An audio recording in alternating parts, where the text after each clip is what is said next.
Good morning, students. In the last class, we have started a new lesson in C reading. The name of the lesson is I Will Do It. I think you remember the story in the last class till where we have completed, isn't it? Yes, it is the story about a boy who is dreaming to study IIT, study in IIT, but his father was not willing to send him to study in IIT as their financial situation was not good. Till there we have studied, isn't it? Today we will be continuing the remaining part of the lesson.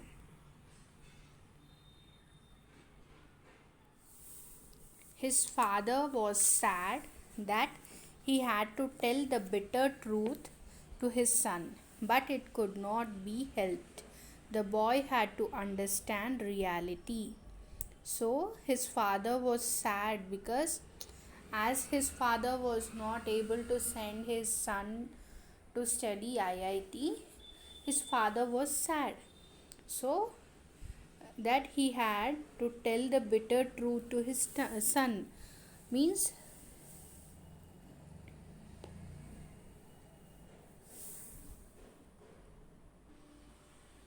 bitter truth means making somebody feel unhappy. Bitter truth means making somebody feel unhappy because his father is making his son feel unhappy by not sending him to study in IITs, isn't it? So, as he could not help his son, the boy had to understand the reality. Means the boy has to accept their financial situation, and he has to cooperate with his father. The teenager was disappointed. It seemed his dreams had burned to ashes. He was so near to fulfilling his fondest hope, yet so far his heart sank in sorrow. So, here the young teenager means person in teens, means in a age from 13 to 19. People means children with 13 to 19 years age, we call them as teenagers. So here the teenager means who? That boy. So he was disappointed, and it seemed his dreams had burned to ashes. Burned to ashes means lost hopes. Means he had a hope that he will be studying in IIT. Means he was dreaming to study in IIT, isn't it? But his dreams has means he has lost hope that he will be studying in IIT. He was so near to fulfill his fondest hope. Fondest means most likely, means he was because he loved a lot to study in IIT, but he has no option for him now to go and study there as his father can't afford his expenses. So his heart has fell in sorrow. He did not reply. He never sharped his unhappiness. Sorry, he never shared his unhappiness or helplessness with anybody. He was an introvert by nature. His heart was bleeding, but he did not get angry with anybody. So he did not reply. He never shared his unhappiness or helplessness with anybody. So, as his dream was not fulfilling, normally even we also, if we plan to buy anything, like example, if you are plan to buy a bicycle and you have lost, means unfortunately it was not possible for you to buy, then you will be feeling so sad, isn't it? In the same way, that boy, as he was planning to study in IIT, and it is not possible for him, he was so unhappy, but he didn't share any of his unhappiness or his feelings to anybody. He was an introvert by nature. Introvert means a person who is more interested in his own thoughts and feelings. Means he used to think for himself, but he never used to share anything to anybody. His heart was bleeding but did not get angry with anybody. But he was so nervous and he was feeling very much sad, but he never showed his anger on anybody. The day came, his classmates were leaving for Madras. They were taking a train from Mysore to Madras. They have shared good years in school and college together. He went to the station to say goodbye and good luck to them for their future life. So that day which his friends were leaving to Madras, he went to railway station, and he because he went to say goodbye and good luck to his friends for their future life. His friends means they have studied in school as well as in college together, but this time this boy was not going along with them, so he thought to go and say goodbye and good luck to them. At the station, his friends were already there. They were excited and talking loudly. The noise was like the chirping of birds. They were all excited and discussing their new hostels, new courses, etc. He was not part of it. So he stood there silently. One of them noticed and said,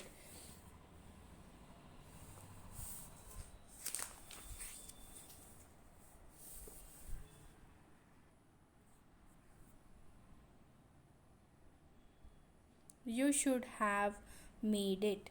So at the station, his friends were already there when he went to station. They were all excited and talking loudly, and that noise was like the chirping of birds. Chirping means making short, sharp sounds.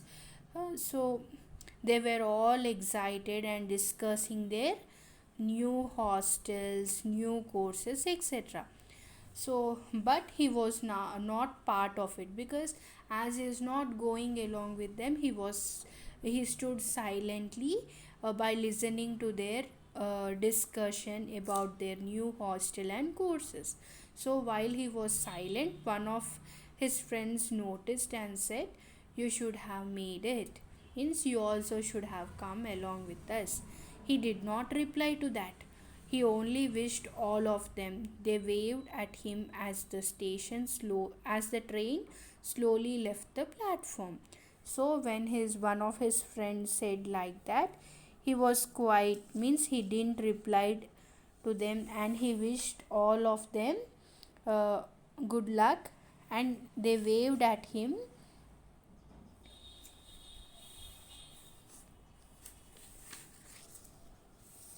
and they waved at him as the train slowly left the platform. Waved means move or came to move.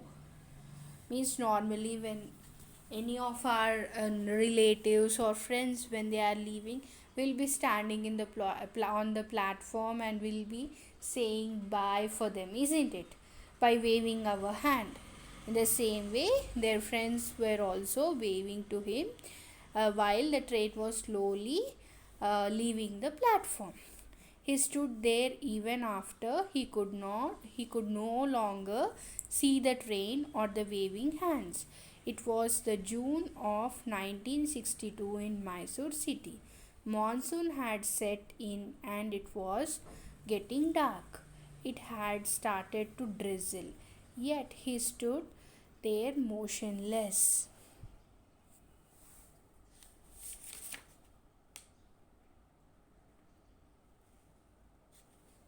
So, when the train left the platform, he was still standing there, and he couldn't see the train or the waving hands, but still he was standing on the platform.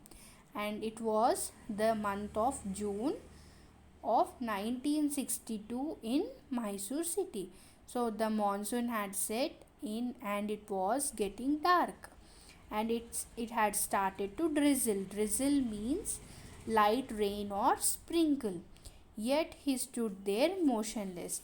Even it started drizzling also, he was still standing there. Motionless means not moving or still. He said to himself without any anger or jealousy, all students from the IITs study well and do big things in life. But it is not the institution. Ultimately, it is you and you alone who can change your life by hard work. So, while standing silently on the platform, he was talking to himself, saying that he was talking to himself without any anger or jealousy. Jealousy means being unhappy over something. So he was saying to himself that all students from the IIT study well and do big things in life. But it is not the institution. Ultimately, it is you and you alone who can change your life by hard work. So he was telling to himself that all the students from the IITs should study well and do big things in life. And also he's saying that it is not institution, ultimately it is you, means he is telling to himself that you alone who can change your life by hard work. Probably he was not aware that he was following the philosophy of the Bhagavad Gita. Your best friend is yourself and your worst enemy is yourself. So he means he don't know that he is following the philosophy means attitude or way of life. He is not aware that he is following the philosophy of the Bhagavad Gita. What it is, your best friend is yourself, means your best friend is yourself, and your worst enemy is yourself. So what it mean, the best friend is yourself means your best friend is now you think your best friend is yourself only, and your worst enemy is also yourself only. Later he worked very hard and focused on one thing, never bothering never bothering about his personal life or comforts. He started his wealth with others. He never used the help of any caste, community, or political connections to go up in life. So later he worked very hard and focused on one thing. Never bothering means causing trouble about his personal life or comforts. He shared his wealth with others, and he never used the help of any caste or community or political connections to go up in life. So means he didn't took any help of others. He worked very hard, and he was focusing on his life, isn't it? A son of a school teacher showed other Indians it was possible to earn wealth legally and ethically. He built a team of people who were equally good. So, what they are saying, a son of a school teacher. This boy was a son of a school teacher, showed other Indians what it was possible to earn wealth legally and ethically. Ethically means morally. He built a team of people who were equally good. He became a pioneer of India's software industry and started the information technology wave. Today he has become an icon of simplicity, uncomprom- uncompromising quality, and fairness. Apart from being a philanthropist, he really believes in the motto powered by intellect and driven by values. So he became a pioneer of India's software industry. Pioneer means a person who is the first to do something. So he was the first person to become, means he became a pioneer of India's software industry, and he started the information technology wave. Today he has become an icon. Icon means a famous person or thing that people admire and see as a symbol of a particular idea, way of life, etc. So he has become an icon of and simplicity simplicity uncompromising means unwilling to change opinions or behavior. So he became an icon of simplicity, uncompromising quality, and fairness. Apart from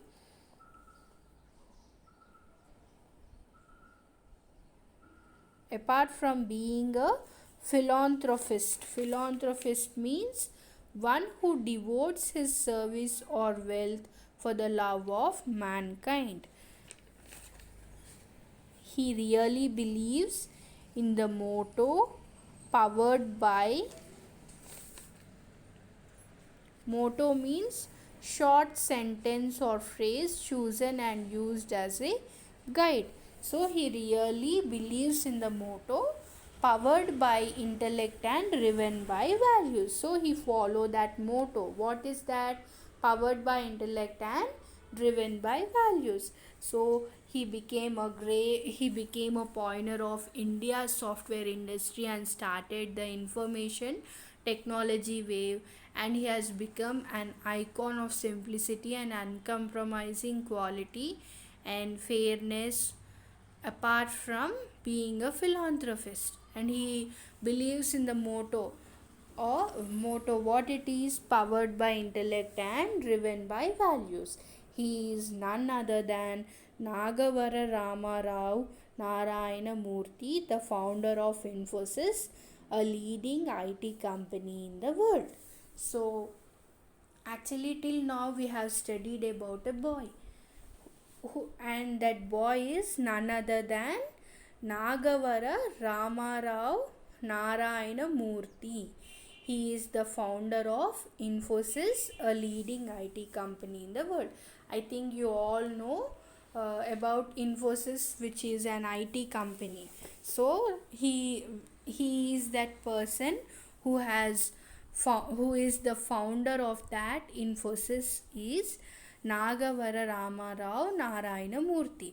Till now we have studied about that person only, and this lesson is written. This story is written by Sudha Murthy, and we will see about the author.